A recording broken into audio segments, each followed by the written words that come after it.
Imagine stumbling across a deal so absurdly cheap it almost feels like a typo. A full week at sea, a balcony room where you can sip coffee as the sun rises over the horizon. Drinks included, Wi-Fi bundled in. Less than you spent the last time you filled up your car or stocked the fridge. You might laugh, you might click away, but deep down a question burns. How is this possible? How can one cruise line consistently offer luxury experiences for prices that barely cover a road trip motel with buzzing neon signs and sagging mattresses? Welcome to the strange world of MSC Cruises, where bargain basement fares meet glittering staircases, where billion-dollar ships sail side by side with 20-year-old veterans, and where the real secret isn't just in what you pay, it's in what you don't notice until you're already on board. Before we unravel these secrets, make sure you subscribe to Cruise Watch. Here we dig deeper than brochures and glossy ads, showing you the insider truths of cruise life. From cruise secrets to hidden strategies, we shine a light on what really happens at sea. Hit subscribe, because the voyage we're about to take will change how you see every cruise deal from now on. MSC has become one of the fastest growing cruise lines on the planet. They aren't the oldest, they aren't the flashiest, and yet they've exploded into the American market with fares that leave competitors scrambling to explain. Some passengers leave the ship thrilled, bragging about the deal of a lifetime. Others walk away frustrated, blindsided by the nickel and diming that turns bargains into traps. To understand why MSC Cruises are so cheap, we have to pull apart 12 hidden secrets, a mix of business genius, psychological engineering, and ruthless efficiency. And once you see them, you'll never look at that 2099 or Bahamas cruise the same way again. Every cruise line has glossy ships, flashy ads, and loyalty programs. But behind the curtain, most of them answer to the same boss: Wall Street. Carnival, Royal Caribbean, Norwegian. They're all publicly traded, and that means shareholder pressure, quarterly profits, and stock market tantrums drive every decision. MSC, different story. It's privately owned by the Aponte family, a dynasty with deep roots in global shipping. They don't have to answer to analysts or investors. They don't have to panic if profits dip one quarter. They think in decades, not months. This is why MSC can play a long game other lines can't afford. They're happy to offer status matches, letting you bring your loyalty from Carnival or Royal Caribbean straight into their system. They'll pamper you with perks long before you've proven yourself, because they're not chasing your first cruise, they're chasing your 10th. It's the difference between a giant bank run by thousands of investors and a family business where the only people they need to impress are their guests. And that freedom gives them a weapon no one else can match: patience. But patience alone doesn't pay for balcony cabins and endless pizza. Something bigger is fueling this empire. Here's the part most passengers never realize. MSC Cruises is just the flashy side project. The real machine is the Mediterranean Shipping Company, a global cargo titan. While you're lounging by the pool, their container ships are hauling sneakers, electronics, and pineapples across every ocean. We're talking hundreds of massive freighters, fleets of trains, and ports they outright own. Their shipping division generates billions, so much money that cruise revenue looks like pocket change in comparison. This means your cruise fare isn't carrying the full weight of the operation. Carnival has to wring every dollar out of passengers to survive. Royal Caribbean needs drink packages and excursions to stay afloat. But MSC, they've already got rivers of cash flowing in from global trade. Your cruise is essentially subsidized by cargo. When you book that $29.99 to Bahamas trip, you're piggybacking on a supply chain moving half the products in your home. Somewhere in the Pacific, an MSC freighter stacked with flat-screen TVs is quietly paying for your cocktail at sunset. But if cargo pays the bills, why does MSC still push passengers so hard to spend more on board? That leads us to the next secret. That jaw-droppingly low base fare isn't a gift. It's bait. And the trap is sprung the second you step on board. Look around an MSC ship, and you'll notice something clever. The sparkling crystal staircase in the atrium doesn't just dazzle, it funnels you straight into the jewelry shop. The gelato counter near the pool, perfectly placed temptation. The bowling alley nestled beside the bar, pure psychology. Every hallway, every lounge, every corner is designed to make you stop, swipe your cruise card, and tell yourself, it's just vacation. I deserve this.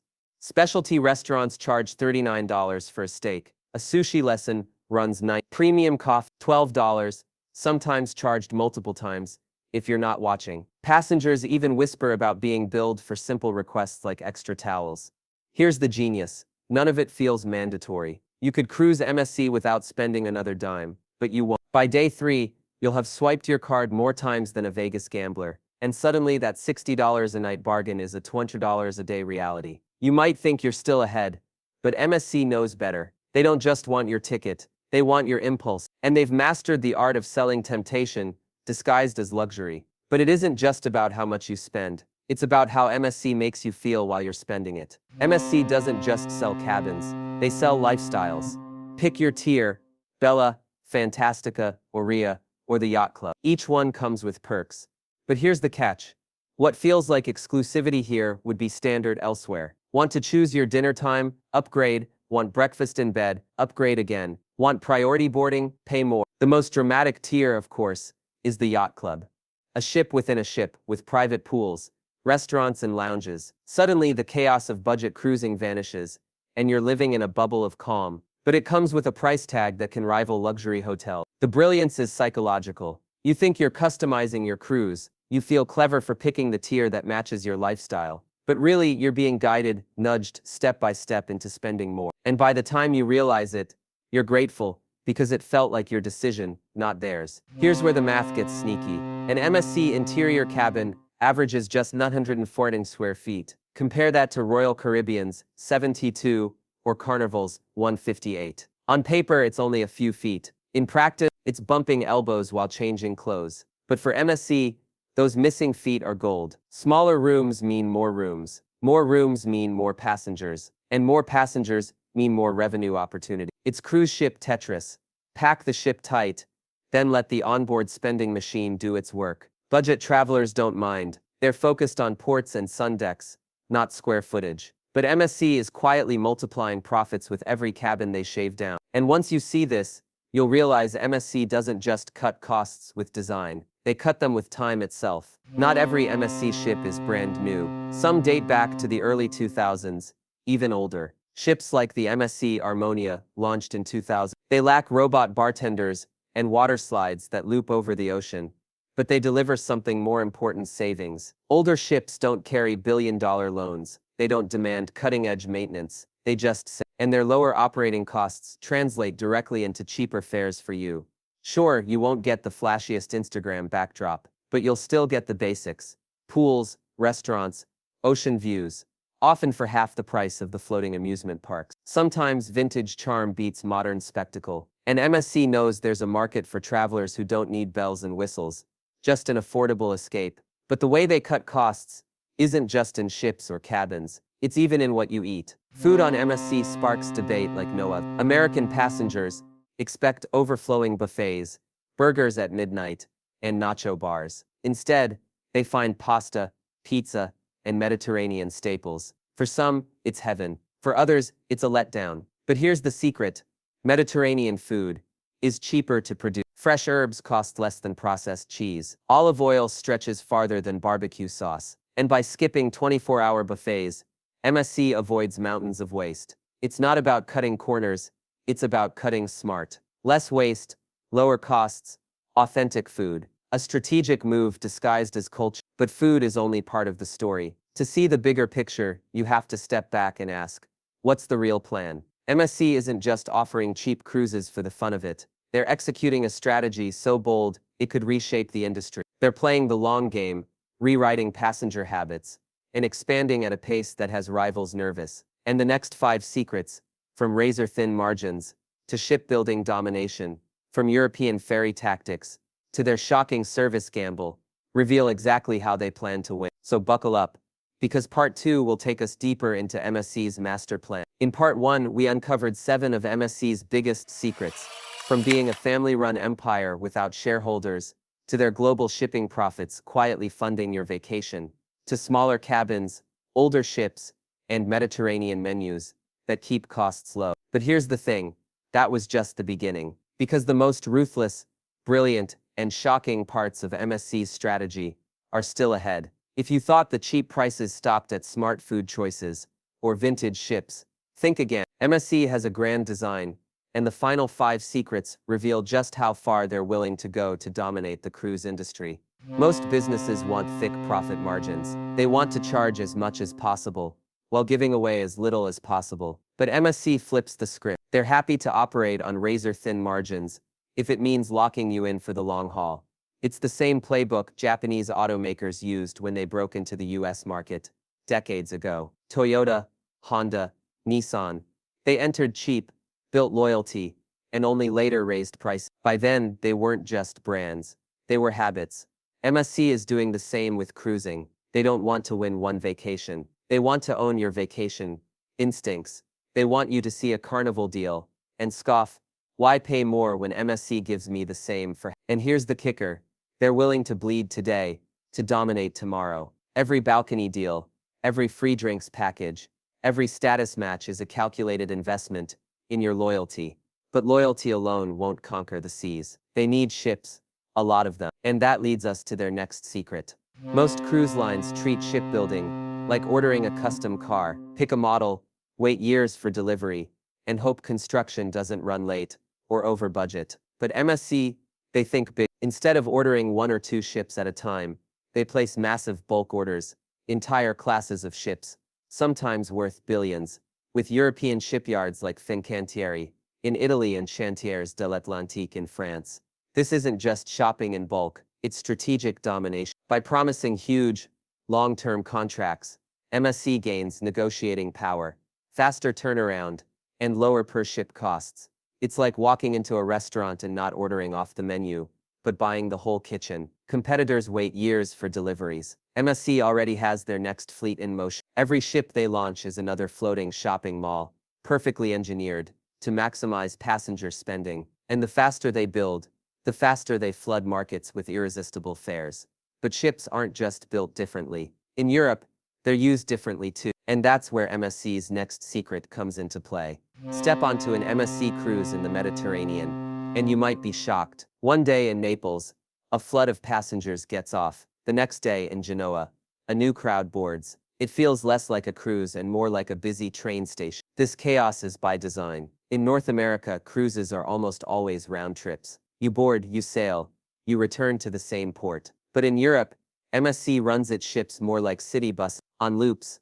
Families book segments of the journey, hopping on and off at different ports.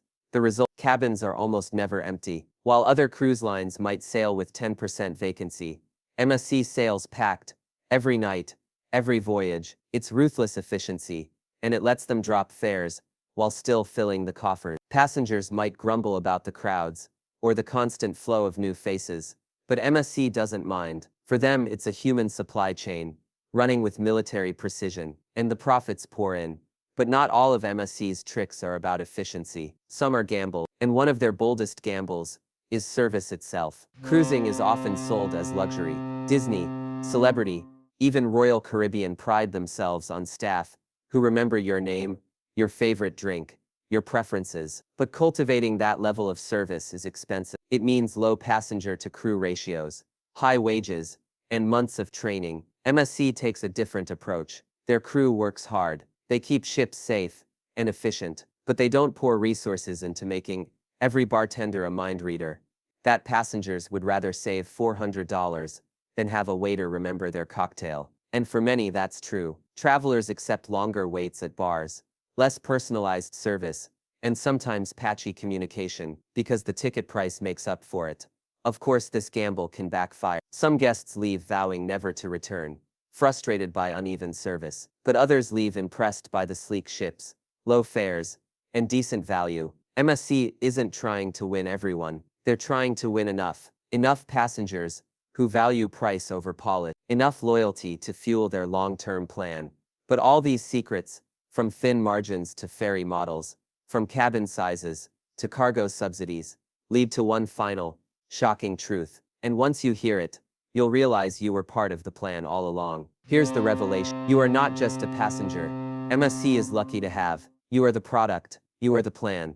That cheap base fare, it's bait to get you through the door. The upsells, they're the trap designed to turn your vacation into a spending spree. The Mediterranean food, a cost saver disguised as authenticity. The glittering staircases, lures to guide your wallet. MSC's true genius isn't in ships or food or even pricing. It's in psychology. They want you to believe you hacked the system, that you found the deal no one else did. They want you to disembark, feeling clever, even if you spent twice what you planned. Because if you feel clever, you'll come back. You'll tell your friends, you'll search MSC first next time, and slowly, almost invisibly, your vacation instincts are rewritten. That's the long game, not just winning passengers, reprogramming them, and judging by MSC's explosive growth, it's working. So what should you do with this knowledge? The answer isn't to avoid MSC, it's to sail smarter. If you go in with open eyes, aware of the traps, MSC can deliver astonishing value. Smaller cabin, acceptable if you plan to be on deck all day. Vintage ships, fine if you just want sun and sea.